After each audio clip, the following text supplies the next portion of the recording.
إن الحمد لله نحمده ونستعينه ونستغفره ونعوذ بالله من شرور أنفسنا ومن سيئات أعمالنا من يهده الله فلا مضل له ومن يضلل فلا هادي له وأشهد أن لا إله إلا الله وحده لا شريك له وأشهد أن محمدا عبده ورسوله يا أيها الذين آمنوا اتقوا الله حق تقاته ولا تموتن إلا وأنتم مسلمون يا أيها الناس اتقوا ربكم الذي خلقكم من نفس واحدة وخلق منها زوجها وبث منهما رجالا كثيرا ونساء واتقوا الله الذي تساءلون به والأرحام إن الله كان عليكم رقيبا يا أيها الذين آمنوا اتقوا الله وقولوا قولا سديدا يصلح لكم أعمالكم ويغفر لكم ذنوبكم ومن يطع الله ورسوله فقد فاز فوزا عظيما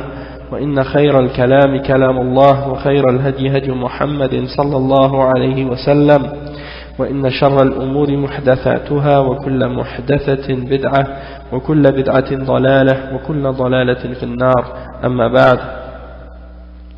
Donc aujourd'hui on est au cours numéro 7 dans Al-Mulakhas al-Fiqhi et la semaine dernière on avait commencé Babun fi Ahkam Izalat al-Najasa. On avait expliqué comment on doit enlever les impuretés et comment on doit purifier les choses et les objets et les endroits. Maintenant, on va continuer cette section-là, on n'avait pas terminé. Et puis, Inch'Allah, lorsqu'on aura terminé, on va continuer la prochaine section, Inch'Allah, tout de suite après.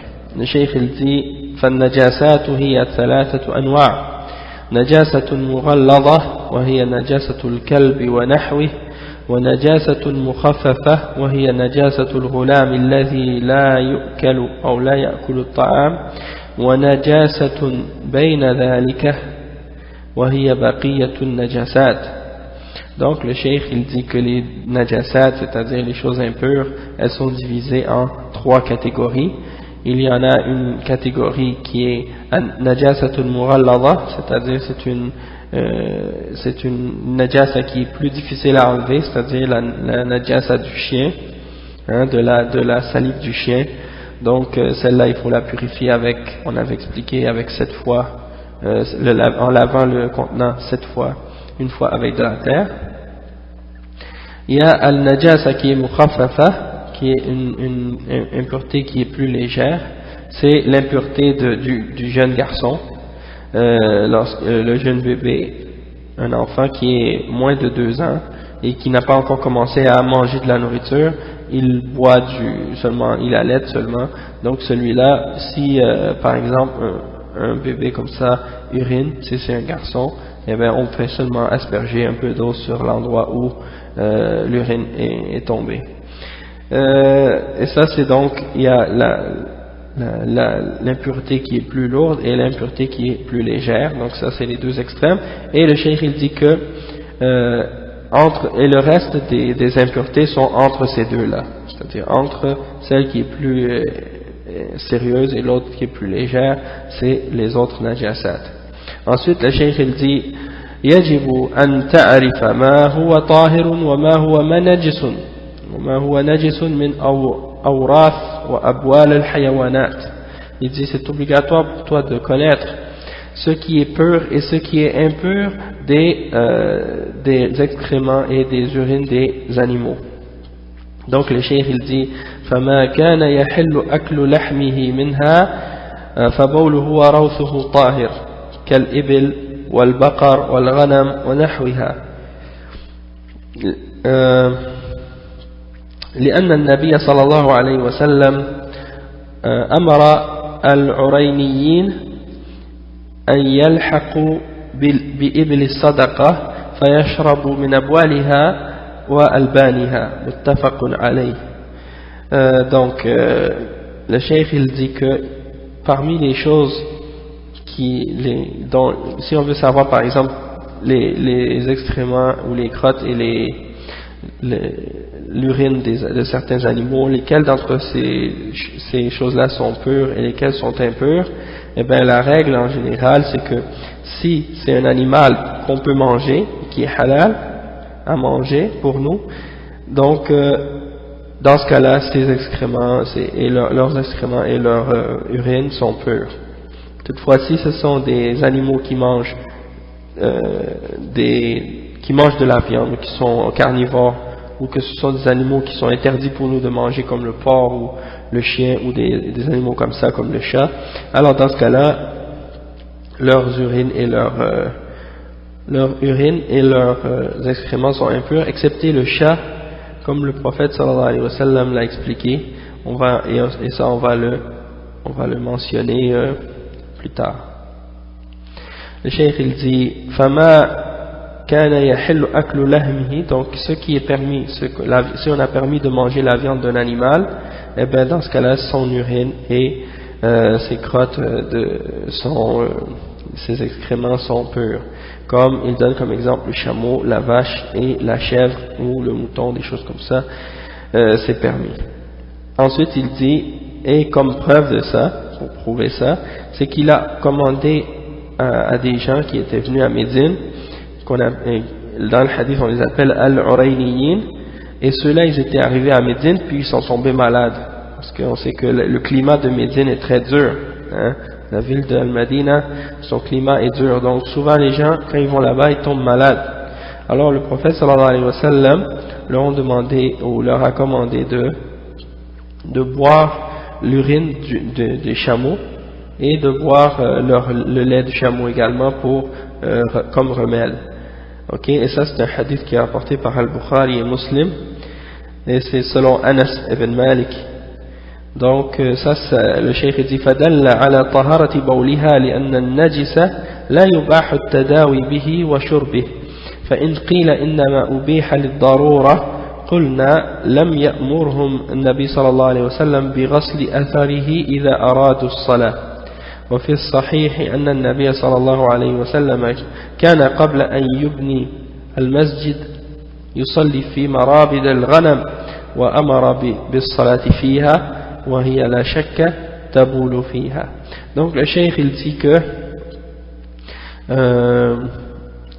ce hadith là qui est à propos des Urayniyin qui sont tombés malades et que le prophète sallallahu alayhi wa sallam leur a commandé ou leur a ordonné de boire de l'urine et du lait de chameau, ça prouve que leur urine est pas impure et que c'est permis, comme le cheikh il dit que si c'était impur, le prophète sallallahu alayhi wa sallam ne leur aurait pas permis de l'utiliser comme un remède, et il ne leur aurait pas permis non plus de boire de leur urine. Donc le cheikh il dit, et si quelqu'un disait par exemple comme contre-argument, si quelqu'un disait c'était uniquement permis par nécessité, le cheikh il répond à cette objection là en disant le prophète sallallahu alayhi wa sallam ne leur a pas ordonné de nettoyer ou de laver la trace qui est laissée lorsqu'ils allaient faire la prière. Donc ça montre que si c'était impur, le prophète sallallahu alayhi wa sallam aurait dû leur commander de nettoyer le reste ou les traces de ça par la suite avant de faire la salat, mais il n'a pas fait. Et ensuite il mentionne un autre exemple pour prouver ça. Il dit que وفي الصحيح أن النبي صلى الله عليه وسلم, c'est un hadith rapporté par Anas, selon Anas dans Al-Bukhari et Muslim, et ce hadith là il dit que le prophète sallallahu alayhi wa sallam, avant d'avoir construit la mosquée, il priait dans l'endroit où on garde les chèvres, hein, l'endroit où on garde les chèvres, c'est là qu'il priait. Et il a également permis, compris dans cet endroit-là, et le cheikh il dit qu'il n'y a pas de doute que la chèvre urine à cet endroit-là, donc ça prouve que leur urine n'est pas impure.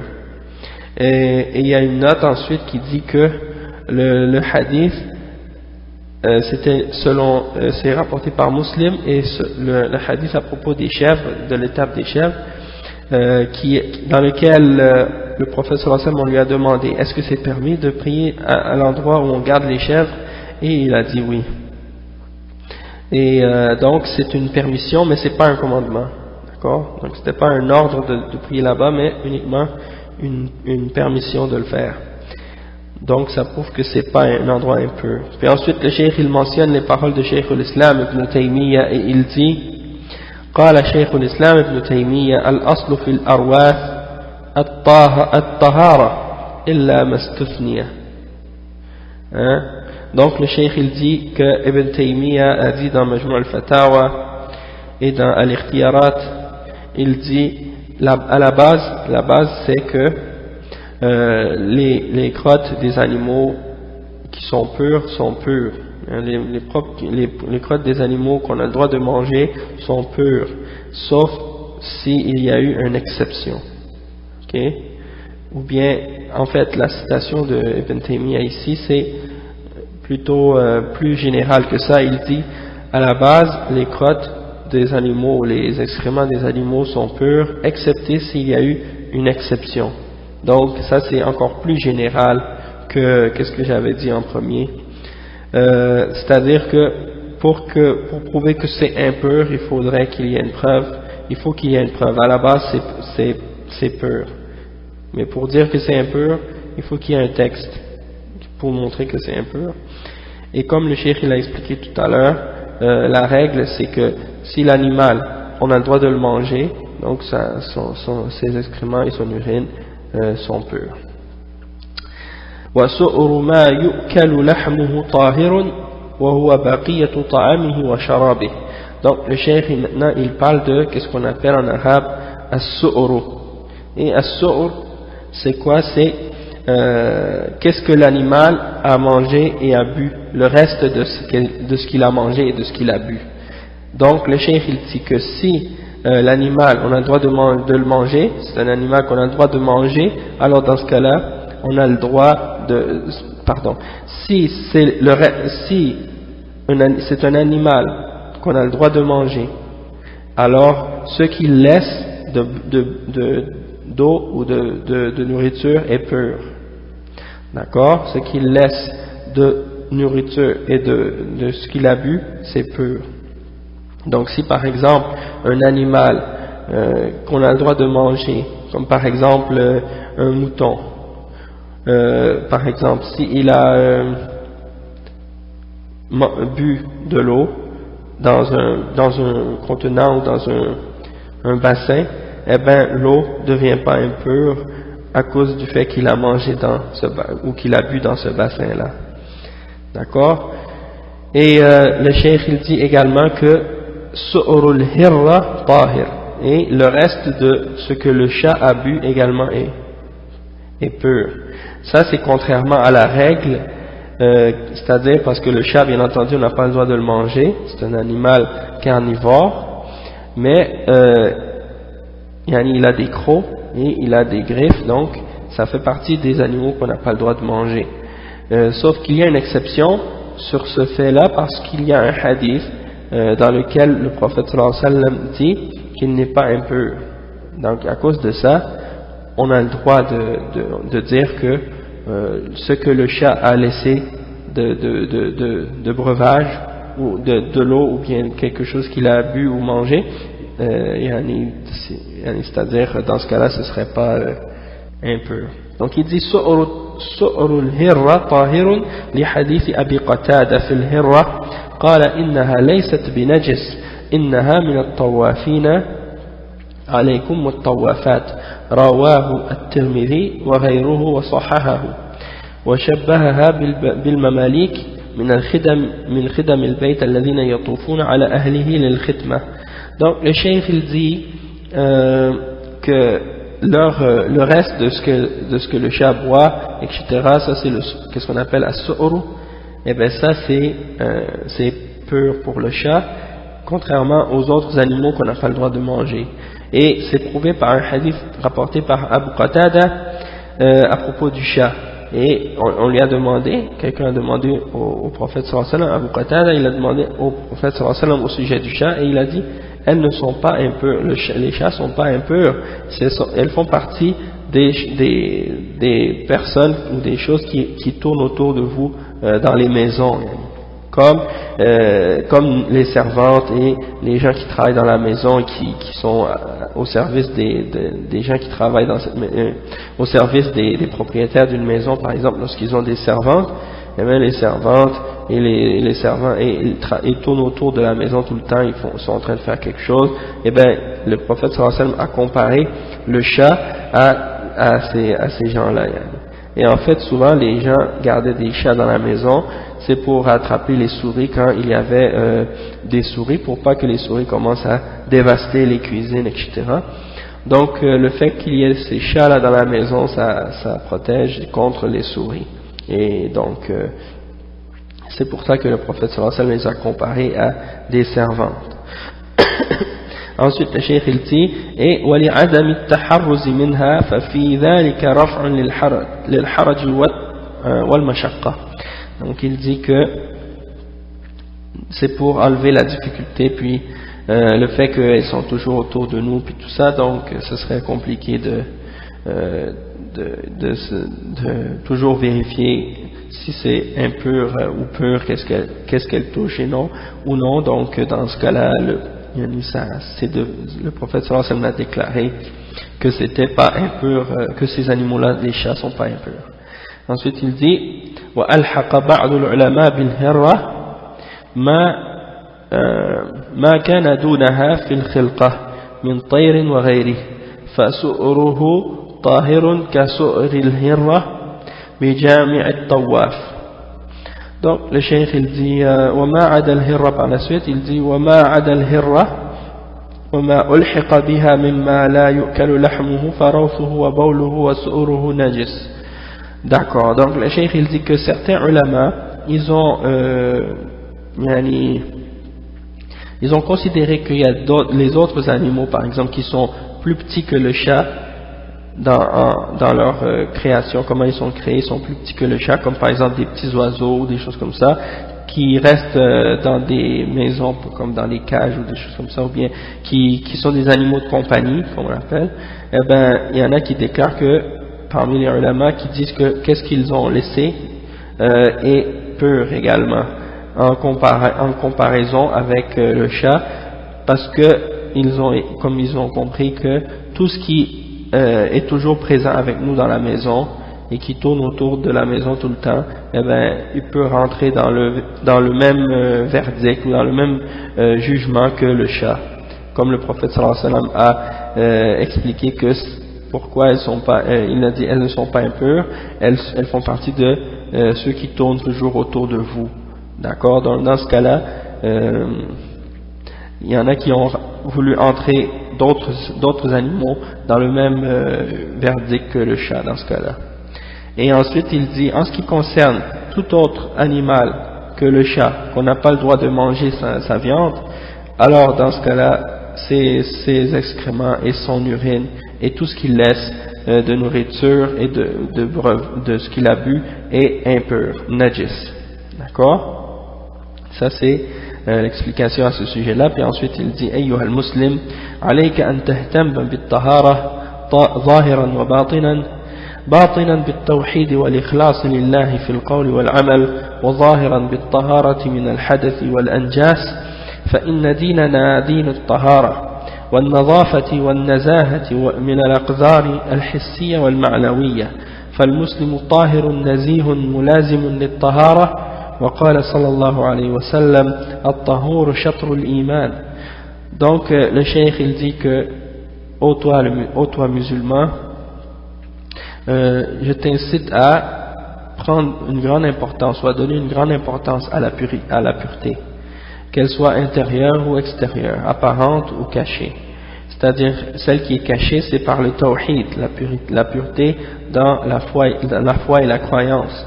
C'est-à-dire en corrigeant ton tawhid et en faisant preuve de pureté et d'ikhlas, c'est-à-dire de sincérité envers Allah subhanahu wa ta'ala, dans ta parole et dans tes actions.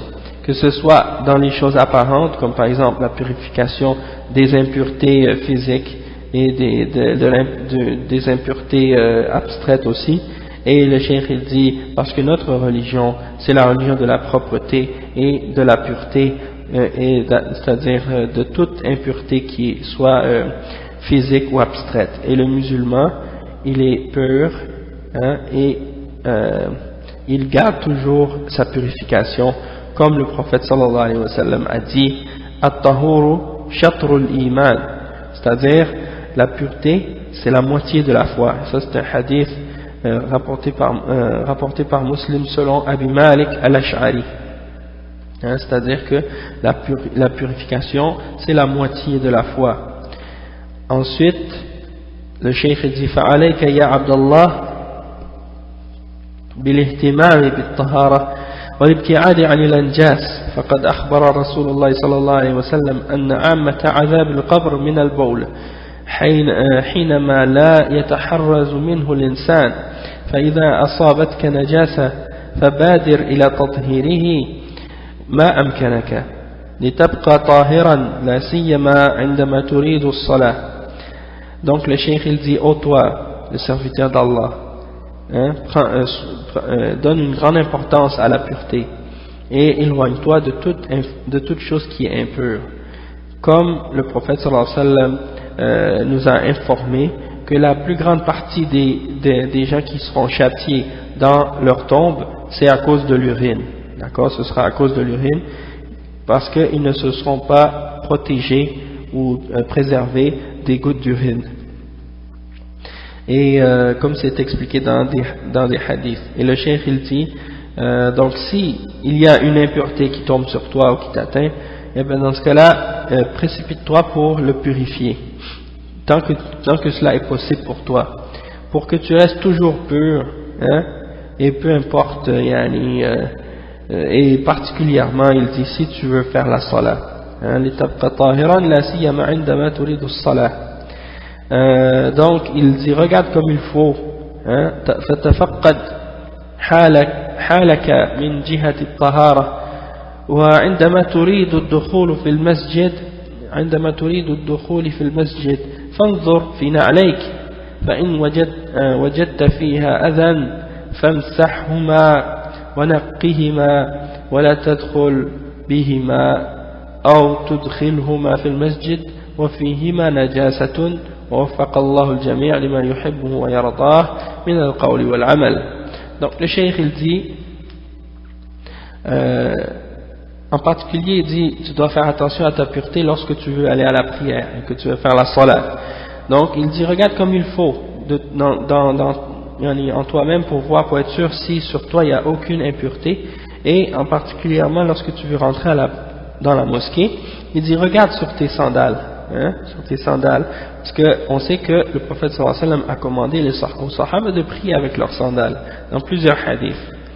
Et ala sallu fi ni'alikum, le prophète sallallahu alayhi wa sallam disait priez dans vos sandales. Et le prophète sallallahu alayhi wa sallam il a dit même dans un autre hadith, il a dit les juifs ne prient pas dans leurs sandales, alors c'est-à-dire faites le contraire d'eux et priez dans vos sandales. Et puis dans un autre hadith, le prophète sallallahu alayhi wa sallam il a enseigné que lorsqu'on rentre dans la mosquée et qu'on a nos sandales, il a dit il suffit de regarder en dessous pour voir si il y a quelque chose d'impureté, et s'il y a quelque chose tu le frottes sur la terre pour l'enlever et puis tu rentres dans la mosquée avec tes sandales. Mais bien entendu les mosquées sont actuellement tapissées de tapis et tout, donc pour éviter que la mosquée se remplisse de saleté, etc. Donc dans ce cas-là c'est préférable de ne pas entrer avec nos sandales ou nos chaussures à l'intérieur de la mosquée, surtout si par exemple quelqu'un porte des chaussures avec des creux en dessous, là il y a beaucoup de petites lignes creuses, et parfois beaucoup des impuretés peuvent se loger à l'intérieur de ces fentes là, et c'est plus difficile à purifier que une simple sandale qui est lisse en dessous par exemple. Donc il faut faire très attention à ça. Et puis dans le cas où par exemple les mosquées sont pas en tapis, ou par exemple il y a des endroits où il y a du marbre, et on est certain que par exemple il n'y a pas aucune impureté en dessous de nos sandales, etc. Dans ce cas-là, c'est une sunna qui est bien à pratiquer de prier ou bien de rentrer dans la mosquée avec nos sandales si c'est possible. Cheikh Muqbil il a écrit un petit livre à ce sujet-là justement pour rappeler aux musulmans que c'est une sunna que beaucoup de musulmans ont oublié aujourd'hui, et il donnait un exemple que subhanallah, maintenant si tu vas par exemple à Mecca et que quelqu'un par exemple fume devant la mosquée, personne en général, les gens vont pas dire par exemple qu'est-ce que cette personne l'a fait, c'est haram. Toutefois, si tu essaies de rentrer dans la mosquée ou de faire le tawaf avec des sandales, tu vas voir automatiquement la réaction des gens, et c'est vraiment surprenant.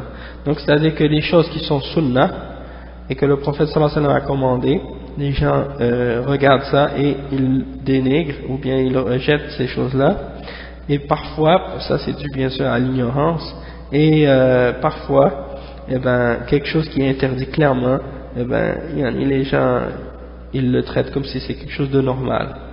Donc c'est à cause c'est bien entendu, c'est dû à l'éloignement de la sunna puis à l'ignorance également.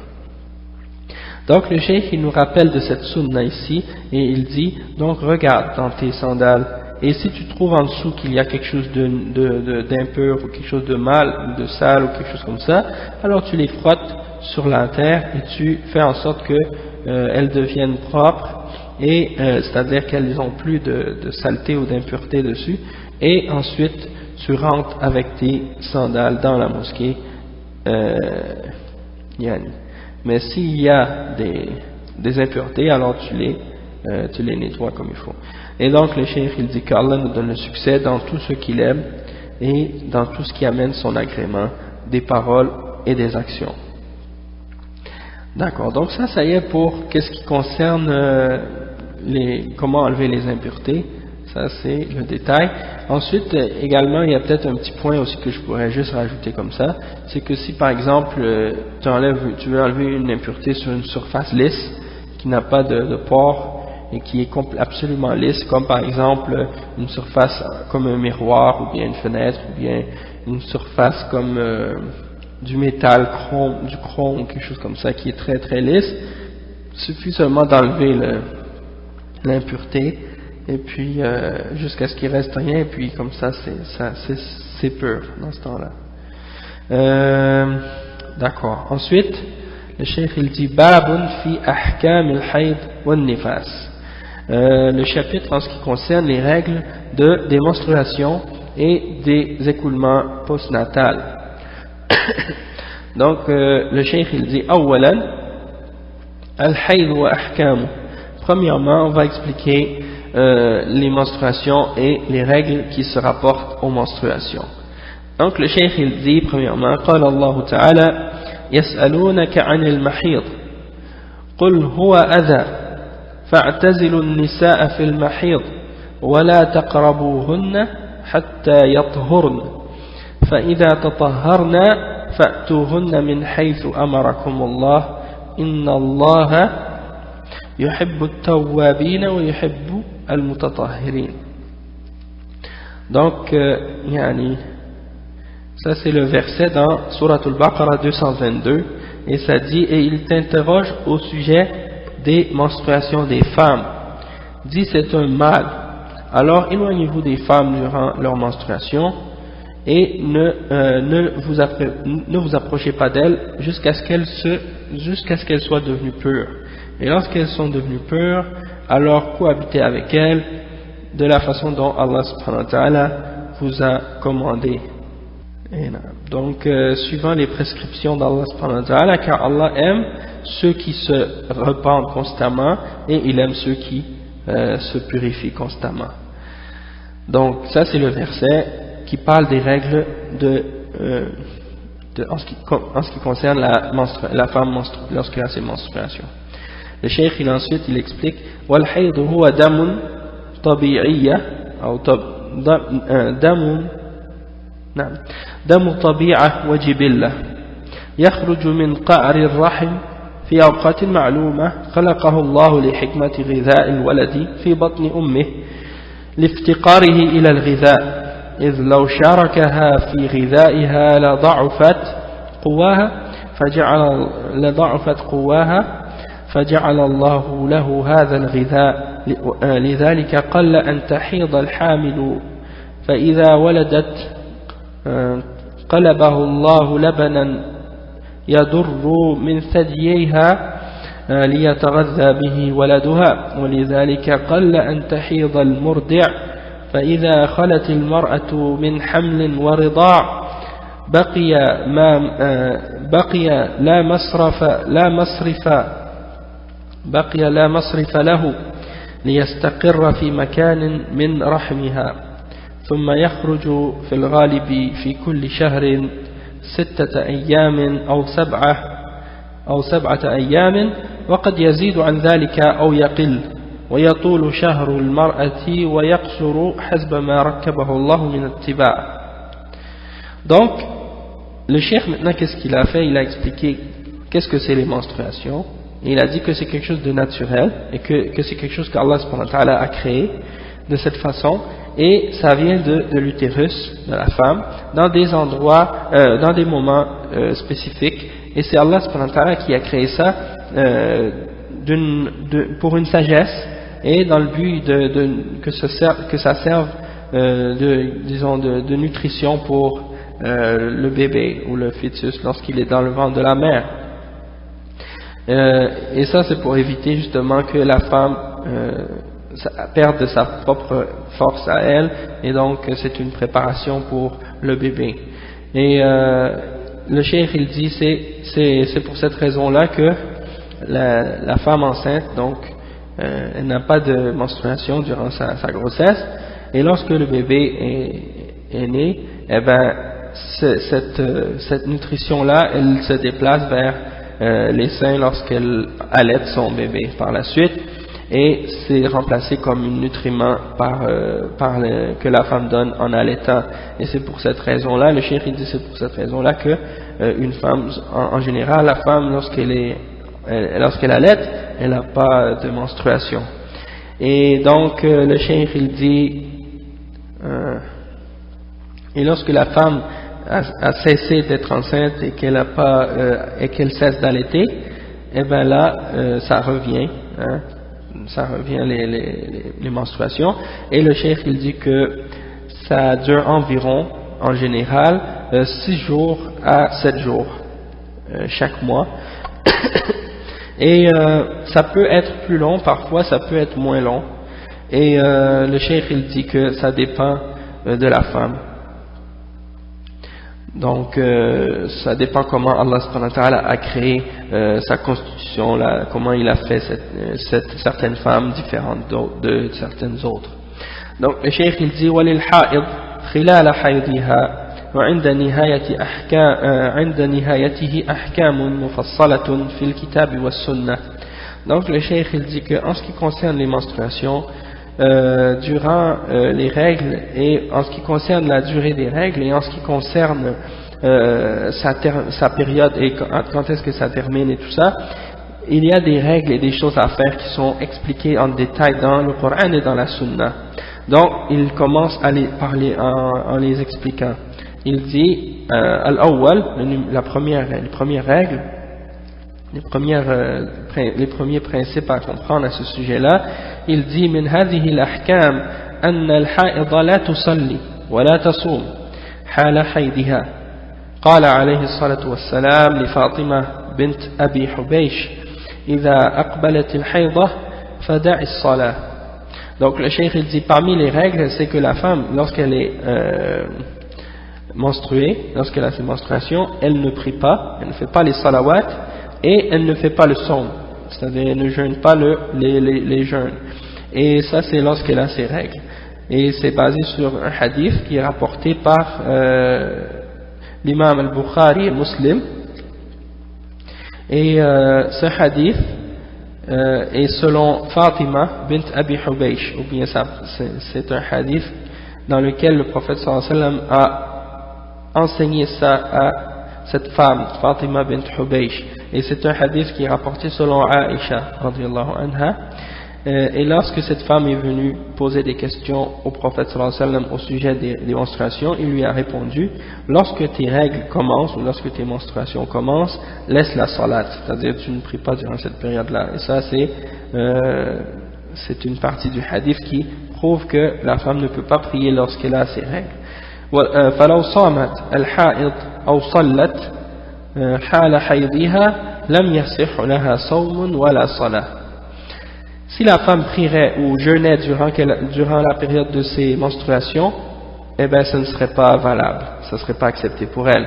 لأن النبي صلى الله عليه وسلم نهاها عن ذلك, parce que le prophète sallallahu alayhi wa sallam lui a interdit de faire cela. Et ensuite il dit والنهي يقتضي عدم الصحة بل تكون بذلك عاصية لله ولرسوله صلى الله عليه وسلم. Donc le cheikh il dit que l'interdiction ça implique également que si elle le faisait ce serait pas permis ou accepté ou valable dans ce cas-là. Donc la femme qui aurait jeûné ou prié durant ses règles, elle serait considérée comme étant désobéissante à Allah et à son messager sallallahu alayhi wa sallam. Ensuite le cheikh dit comme deuxième règle, فإذا طهرت من حيضها فإنها تقضي الصوم دون الصلاة بإجماع أهل العلم. قالت عائشة كنا نحيض على عهد رسول الله صلى الله عليه وسلم فكنا نؤمر بقضاء الصوم ولا نؤمر بقضاء الصلاة متفق عليه. Donc le cheikh il dit que lorsque la femme ses règles terminent, qu'est-ce qu'elle fait? Elle reprend les jours de jeûne, mais elle ne reprend pas les salawats qu'elle a manqués durant ses règles. Et ça, c'est selon le consensus des ulama, le consensus des savants. Et Aïcha, radiyallahu anha, elle a dit, lorsque nous étions à la période, c'est-à-dire lorsque le prophète sallallahu alayhi wa sallam était vivant, durant son temps, eh ben, on nous commandait de reprendre notre jeûne mais pas de reprendre notre salat. Et donc ça c'est un hadith authentique et il est rapporté par Al-Bukhari et Muslim. D'accord. Ensuite la troisième principe, le troisième règle à ce sujet-là, le cheikh il dit ومن أحكام الحائض أنها لا يجوز لها أن تطوف بالبيت ولا تقرأ القرآن ولا تجلس في المسجد ويحرم على زوجها وطئها في الفرج حتى ينقطع حيضها وتغتسل. Donc le cheikh il dit que parmi les règles en ce qui concerne les menstruations, c'est que la femme n'a pas le droit de faire le tawaf autour de la Kaaba. Elle n'a pas le droit, le cheikh il dit, elle n'a pas le droit de lire le Coran. Et à ce sujet-là, j'ai lu une explication qui clarifiait que la femme, elle peut lire le Coran, mais elle ne peut pas le toucher. Et c'était une des explications données par Ibn Hazm. Ibn Hazm qui disait que les ulama se sont basés sur ça pour dire que la femme ne peut pas lire le Coran durant ses règles, sur le fait qu'ils ont fait un qiyas, une analogie entre la personne qui a eu des rapports sexuels et qui est impure à cause de ça, et entre la menstruation. Et Ibn Hazm a expliqué qu'en réalité c'est un qiyas qui est faux, parce que il y a des grandes différences entre la personne qui est junub, qui a eu des rapports sexuels, et l'autre personne et la femme qui a ses règles. Premièrement, la personne qui est junub, elle peut enlever son impureté lorsqu'elle le décide en prenant un ghusl, en faisant le ghusl. Donc elle a le choix, elle peut l'enlever selon sa capacité. Tandis que la femme qui a ses règles, elle ne peut pas. Elle ne peut pas décider quand est-ce qu'elle l'enlève, c'est quelque chose qui est déterminé. Donc ça c'est une différence. Et puis également, les chouïrs ils ont dit que la femme qui reste trop longtemps sans lire le Coran et des choses comme ça pendant ces jours-là, elle pourrait, comme par exemple, oublier, et puis sa foi pourrait baisser ou des choses comme ça. Donc ils disent que elle peut le réciter de sa mémoire, qu'est-ce qu'elle a appris, ou bien lire, mais sans toucher au mushaf. Wallahu a'lam. Donc ça c'est une question sur laquelle il y a un khilaf là-dessus, mais comme le cheikh a dit, comme Ibn Hazm disait que il n'y a pas vraiment une preuve pour dire qu'elle ne peut pas le faire, excepté un qiyas qui n'est pas vraiment solide. Ensuite le cheikh il dit وَلَا تَجْلِسُ فِي الْمَسْجِدِ, elle ne doit pas rester dans la mosquée. Et يحرم على زوجها وطئها, son mari n'a pas le droit d'avoir des rapports sexuels avec elle dans في الفرج, c'est-à-dire dans les parties génitales, par les parties génitales, jusqu'à ce que les règles soient terminées et qu'elle se soit purifiée et qu'elle ait fait son ghusl. Et il mentionne comme preuve de ça le verset dans Surat Al-Baqarah, le verset 222 qui dit, et elle vous demande, comme on a dit tout à l'heure, elle vous demande au sujet des règles, etc.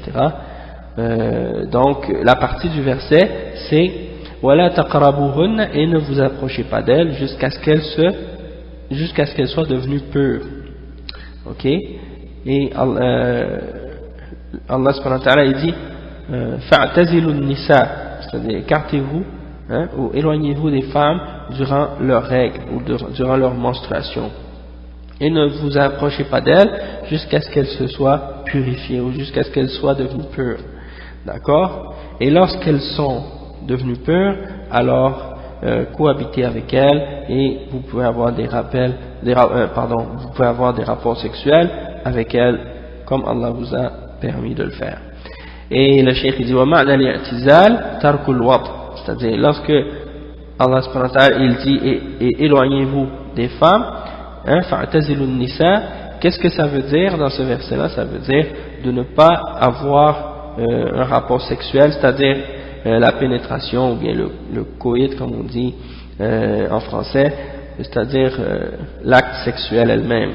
Mais le prophète sallallahu alayhi wa sallam il a clarifié, comme le cheikh le mentionne, قال النبي صلى الله عليه وسلم اصنعوا كل شيء إلا النكاح, c'est-à-dire le prophète sallallahu alayhi wa sallam a dit faites tout excepté l'acte sexuel ou le rapport sexuel,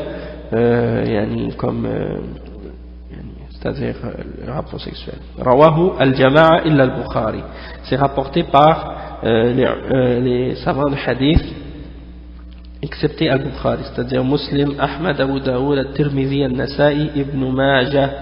Dans un autre hadith c'est mentionné, dans une autre version c'est mentionné illa al-Jima', c'est-à-dire faites tout excepté d'avoir le rapport sexuel, c'est-à-dire la pénétration des deux organes génitaux ensemble. Et en dehors de ça, tout est permis entre l'homme et sa femme. C'est-à-dire, le cheikh dit yajouz li zawjin, et ça c'est le quatrième point, yajouz li zawjin al-ha'id an yastamti'a minha bi ghayri al-jima'i fi al-farj كالقبلة واللمس ونحو ذلك. Donc le cheikh il dit que c'est permis pour le mari de la femme dont sa femme est à ses périodes ou ses menstruations de jouir de tout le corps de sa femme excepté d'avoir des rapports sexuels par le vagin. Et puis bien entendu l'anus c'est pas permis comme on le sait. Ça il a dit dans un hadith authentique man ata imra'atahu fi duburiha faqad kafar, celui qui prend sa femme par l'anus, il a fait un acte qui est un kufr, donc un acte de kufr. Et bien entendu c'est un kufr asghar ici, c'est un kufr mineur et non majeur. Donc c'est permis pour lui d'avoir des rapports avec sa femme excepté l'acte sexuel, d'accord? Donc il peut l'embrasser, il peut la caresser, il peut faire tout avec elle. Et Aïcha radiyallahu anha, elle dit dans un hadith que lorsqu'elle avait ses règles, elle mettait un genre de izar, ou quelque chose autour de sa taille jusqu'à ses genoux, et elle portait ça autour de sa taille lorsqu'elle avait ses règles. Et le prophète sallallahu alayhi wa sallam disait faites tout ce que vous voulez excepté d'avoir le rapport sexuel dans les parties génitales. À part ça tout est halal, d'accord? contrairement aux autres, comme les juifs par exemple, qui eux ont aucun contact avec les femmes durant ces périodes-là. Ensuite, le cheikh il dit comme cinquième principe, ولا يجوز لزوجها أن يطلقها وهي حائض. قال تعالى يا أيها النبي إذا طلقتم النساء فطلقوهن لعدتهن أي طاهرات من غير جماع. Donc le cheikh il dit comme cinquième règle que ce n'est pas permis à un homme de divorcer sa femme alors qu'elle a ses menstruations. C'est interdit de divorcer sa femme lorsqu'elle a ses menstruations. Et il mentionne comme preuve de ça le hadith qui dit au prophète lorsque vous divorcez vos femmes, divorcez-les conformément à leur période d'attente, à leur idda. Et le cheikh il explique que la signification de ça ici c'est quand elles sont pures et que vous n'avez pas eu des rapports sexuels avec elles. Donc ça veut dire, ça explique en même temps les conditions pour pouvoir divorcer, c'est-à-dire que on ne peut pas les divorcer lorsqu'elles ont leurs règles ou leur menstruation, et si elles n'ont pas leur menstruation, c'est-à-dire qu'elles sont pures, et qu'on a eu des rapports sexuels avec elles, il faut attendre à une prochaine menstruation et qu'elles se soient purifiées encore pour qu'on puisse les divorcer. C'est-à-dire tu ne peux pas la divorcer, soit si elle a ses règles, tu ne peux pas la divorcer, ou si tu as eu des rapports sexuels avec elle alors qu'elle n'a pas ses règles, dans ce cas-là tu ne peux pas la divorcer non plus. Il faut attendre qu'elle ait ses règles et qu'elle se soit purifiée. Donc ça c'est une règle que beaucoup de musulmans ne savent pas. Ils divorcent leurs femmes même quand elles sont menstruées ou quand elles ont leur menstruation, et ça c'est quelque chose vraiment contraire à la sunna. Et le cheikh il dit وقد أمر النبي صلى الله عليه وسلم من طلق امرأته وهي حائض أن يراجعها ثم يطلقها حال طهرها إن أراد. Donc le cheikh il dit en mentionnant l'exemple de Abdullah ibn Omar en fait, qui avait divorcé sa femme alors qu'elle avait ses règles. Donc, qu'est-ce que le prophète sallallahu alayhi wa sallam a fait? Le prophète sallallahu alayhi wa sallam lui a dit, il a dit à Ibn Omar, reprends-la, reprends ta femme, et attends qu'elle se soit purifiée, attends qu'elle ait eu ses règles et qu'elle se soit purifiée, et là ensuite tu pourras la divorcer. Mais tu ne peux pas la divorcer si elle a ses règles. Donc ça c'est une preuve, et c'est un hadith qui est rapporté dans Sahih Muslim, et donc c'est un hadith authentique, et donc ça défend la position des ulama qui disent que de divorcer une femme lorsqu'elle a ses règles, c'est pas accepté, et ça compte pas. Il y en a qui disent que c'est un talaq, en fait c'est une des formes de talaq qui est haram, et on l'appelle talaq al-bid'i, c'est-à-dire un talaq qui est contraire à la sunnah. Et donc ça c'est quelque chose, comme je disais tout à l'heure, beaucoup de musulmans ils connaissent pas. Le cheikh ensuite il dit وَالطُّهْرُ هُوَ انقطاع الدم فإذا انقطع دمها فقد طهرت وانتهت مدة حيضها فيجب عليها الاغتسال ثم تزاول ما منعت منه بسبب الحيض. Le cheikh il dit que at-tuhur c'est quoi? C'est quand le sang a cessé de sortir, d'accord? Quand le sang cesse de sortir, de couler. Et lorsque le sang termine, eh bien là elle est devenue pure. Et sa période de menstruation est terminée, et il devient obligatoire pour elle de se laver ou de se purifier, de faire le ghusl.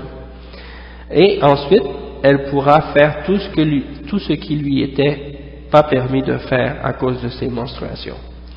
Donc le cheikh il dit ensuite وَإِنْ رَأَتْ بَعْدَ الطُّهْرِ كُدْرَةً أو صفرة لم تلتفت إليها لقول أم عطية رضي الله عنها كنا نعد الكدرة والصفرة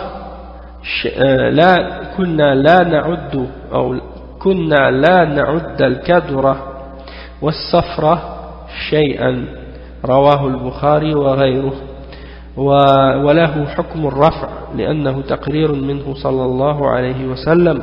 C'est un hadith qui est rapporté par Al-Bukhari et d'autres, hein, qui explique que, comme le cheikh il dit que lorsque la femme voit après avoir terminé ses règles et après s'être purifiée, si elle voit des petites traces comme par exemple jaune ou d'une autre quelque chose qui n'est pas vraiment comme les règles, dans ce cas-là la femme elle ne doit pas s'attarder à ça, elle ne doit pas s'y attarder comme étant des menstruations. C'est juste c'est-à-dire quelque chose qui est d'une couleur terne ou bien qui est disons d'une couleur jaune.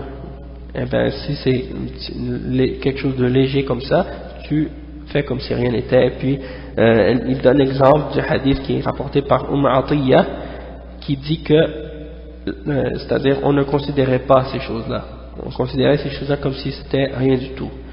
Donc et ça c'est considéré comme une preuve parce que c'est une approbation du prophète sallallahu alayhi wa sallam, donc c'est considéré comme étant une preuve.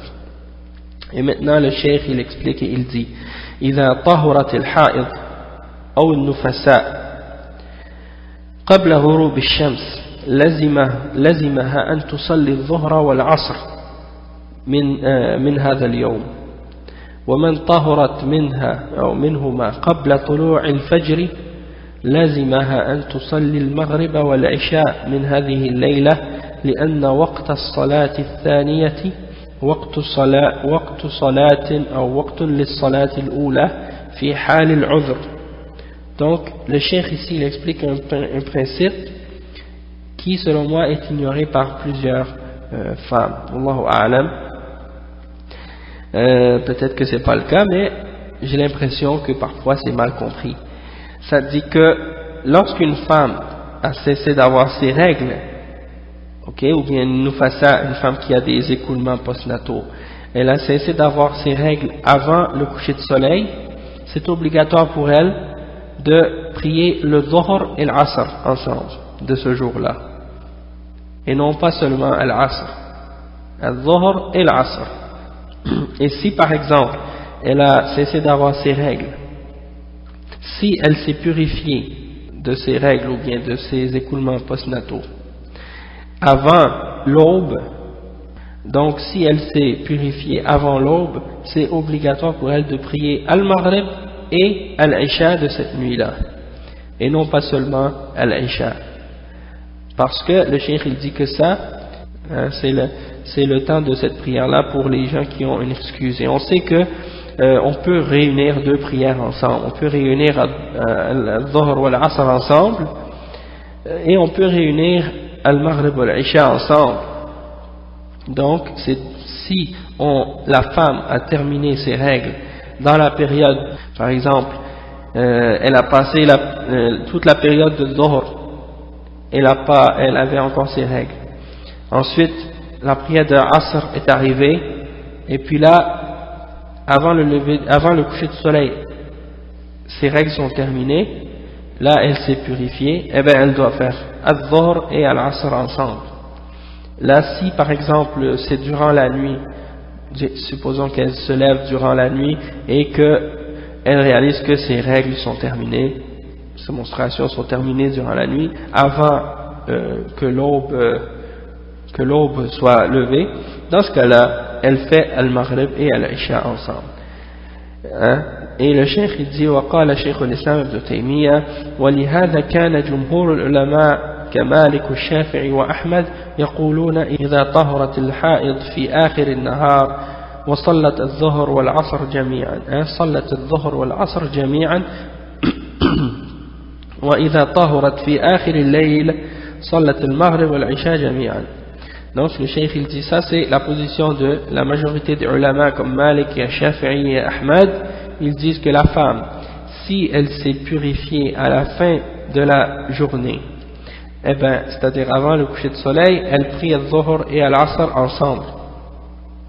Et si elle s'est purifiée avant la fin de la nuit, c'est-à-dire avant l'aube, et bien dans ce cas-là, elle prie al-Maghrib et al-Isha ensemble. كما نقل ذلك عن عبد الرحمن بن عوف وأبي هريرة وابن عباس.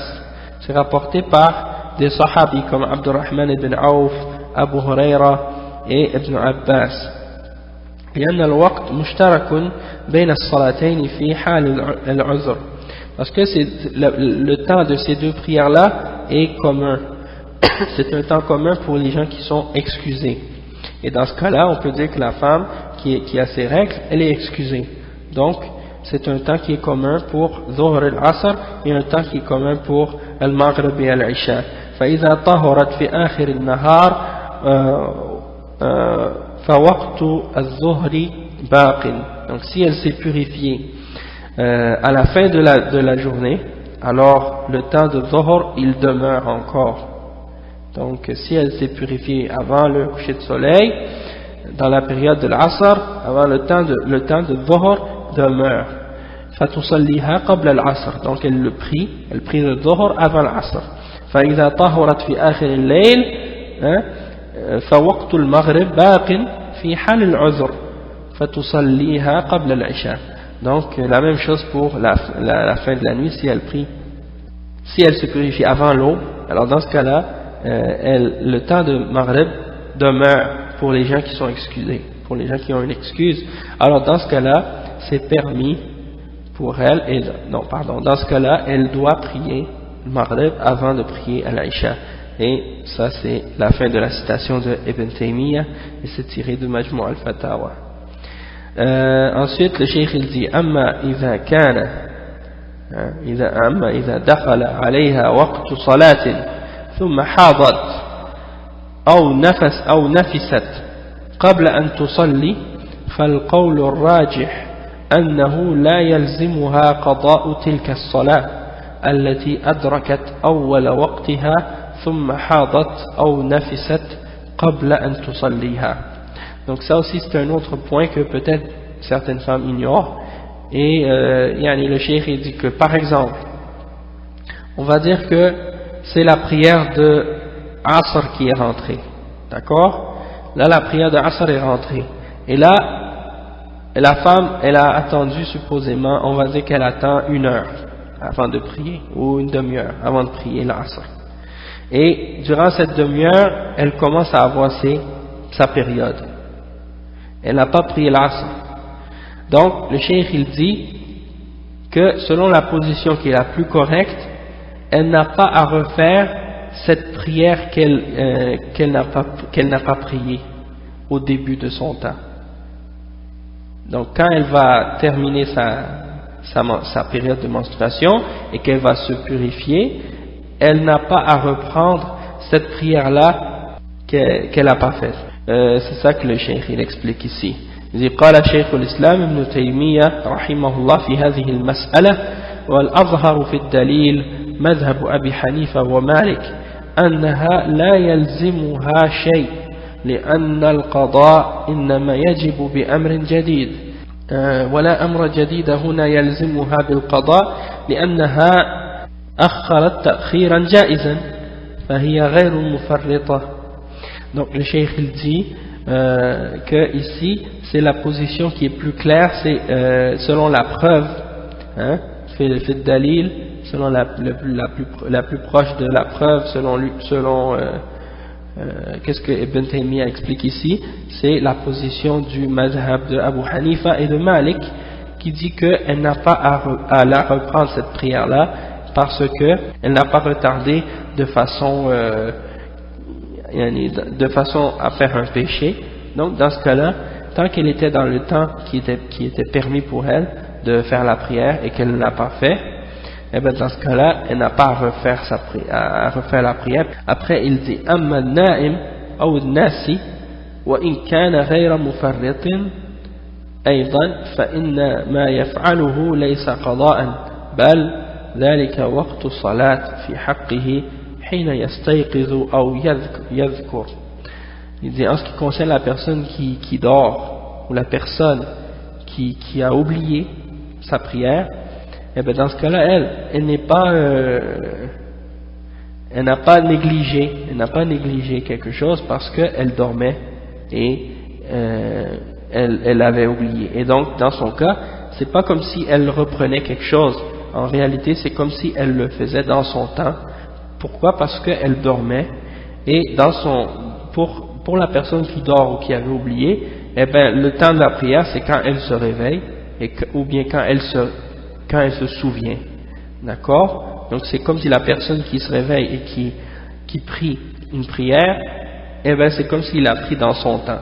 Et l'autre qui a oublié, eh ben quand il se souvient, il l'a fait, c'est comme s'il l'a pris dans son temps. Bien entendu, c'est pas comme si quelqu'un qui fait exprès de dormir, par exemple, disons 5 minutes avant la prière, puis il sait qu'il va manquer la prière s'il dort.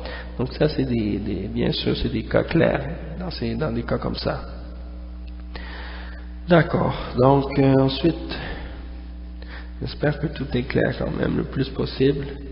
Je sais que c'est des sujets qui sont assez compliqués, mais on essaie, on fait ce qu'on peut, Inch'Allah, pour le rendre plus clair.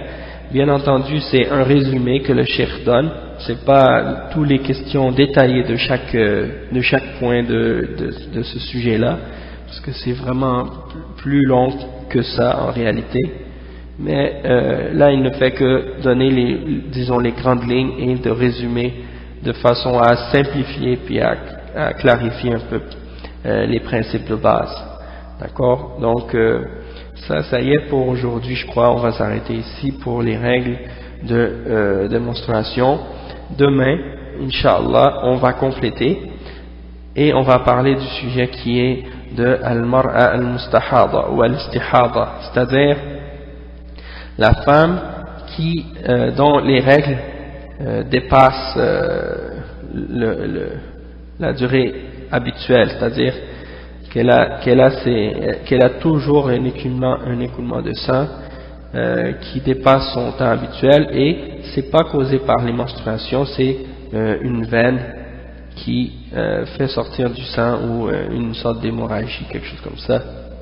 Et donc ça a par rapport avec, c'est-à-dire c'est pas du sang de la menstruation.